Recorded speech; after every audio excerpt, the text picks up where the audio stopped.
Hola, humans! Ja torno a ser aquí. Potser us preguntareu per què he estat tant de temps sense donar senyals de vida. La resposta és molt simple. No és que hagi estat malalta, ni reflexionant, ni investigant noves formes de vida intel·ligent, que de la no intel·ligent anem sobrats. No. He tornat perquè m'ha sortit de la figa, per dir-ho clar i català. I aquí estic de nou, per alliçonar-vos en aquesta nova temporada. Sí, humans, avui comença la segona temporada d'Eternàlia. Abans que res, us he de dir que he decidit quedar-me a viure aquí. De moment, eternament. I després ja veurem. I dit això, i sense més preàmbuls, avui us parlaré d'un tema que crema. Bé, això en el vostre planeta, clar, aquí rai, perquè aquest problema fa mil·lennis que el vam solucionar. Em refereixo a l'habitatge. Bé, tot i que encara no esteu preparats per desenvolupar un procés tan ambiciós i creatiu com el nostre, us faré 5 cèntims de com ho hem resolt a Eternàlia, més que res per donar-vos alguna idea i a veure si espavileu una mica, que ja feu tard. Mireu, aquí no tenim un lloc de residència fix, sinó que vivim al raig. Avui aquí, demà allà.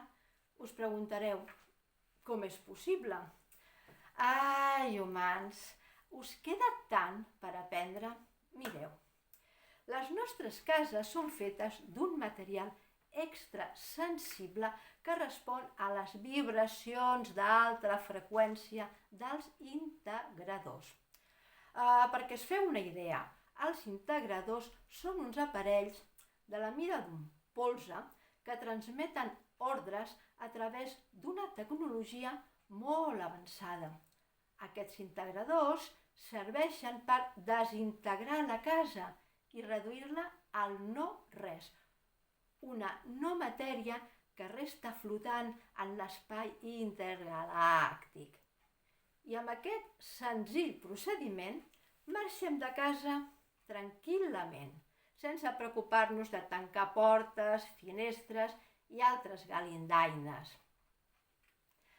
D'aquesta manera queda un espai lliure que podrà ser aprofitat per qualsevol altre eternalienc. I quan nosaltres volem tornar a casa, busquem un espai que estigui lliure i ens plagui i amb el mateix aparell de desintegrar integrem de nou la casa. No cal dir que podem fer-la com ens vingui de gust en cada moment. Amb jardí, sauna, sala d'intercanvis genitals.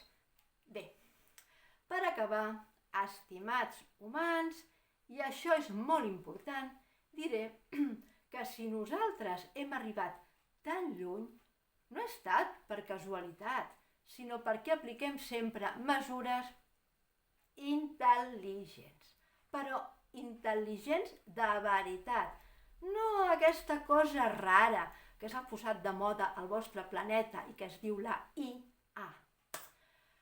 No, humans, no hi ha intel·ligència artificial.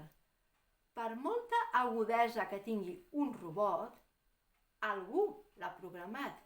I aquí és on heu de vigilar, perquè no és el mateix que ho faci una persona amb coneixements i capacitats creatives que un potiner cagabandúrries que es dediqui a fer safareig. I fins aquí les notícies. Ara contestaré un correu que ens l'envia l'Olivia i vol saber si l'Elon Musk té previst que les seves naus s'enlairin fins a Eternàlia. Mira, Olivia, tenint en compte la sort que té aquest home amb els coets, jo no em faria gaire il·lusions. A nosaltres ens agradaria que que hi hagués una línia regular de coets la Terra Eternàlia. Però crec que encara haurem d'esperar. I bé, això és tot, humans. Ai, no! M'oblidava que tenim un assumpte pendent. Glòria, tal com ens vas demanar, t'enviarem un llibre de poesia eternalienca. Però no puc dir-te quin dia t'arribarà, perquè això és informació confidencial. El que sí et puc dir és que tindràs notícies nostres en somnis. T'apareixerà un calendari i una data encerclada, però no ho diguis a ningú. I ara sí, això és tot, humans. Ja sabeu que podeu enviar els vostres suggeriments i preguntes a pladamillores@eternalia.etl. Teresa Barba, Eternàlia. Eternàlia.